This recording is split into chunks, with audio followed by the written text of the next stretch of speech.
मौजूदा हुकूमत 3.5 साल में कोई कारकर्दगी नहीं दिखा सकी। बानी पीटीआई की हुकूमत का तो हर वक्त एहतसाब होता था। मुशीर खजाना खैर पख्तूनख्वा मुज़म्मिल असलम की प्रेस कॉन्फ्रेंस, कहा हुकूमत ने मईशत को तबाह कर दिया। वज़ीर आज़म की ज़राअत और मौसमियाती इमरजेंसी बिलावल का बेनज़ीर इनकम सपोर्ट प्रोग्राम बढ़ाने का मुतालबा, यही इनका पूरा रोड मैप है। 2022 के सैलाब में मिली आलमी इमदाद का आज तक कोई हिसाब नहीं दिया गया।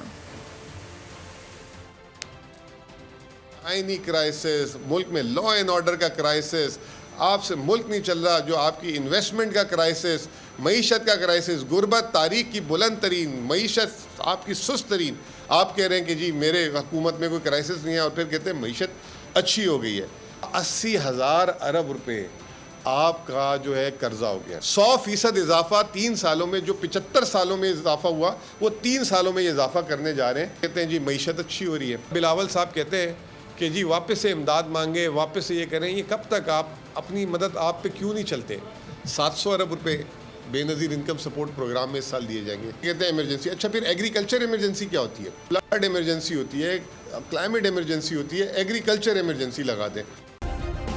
सब्सक्राइब करें और बेल दबाएं ताकि कोई खबर रह न जाए।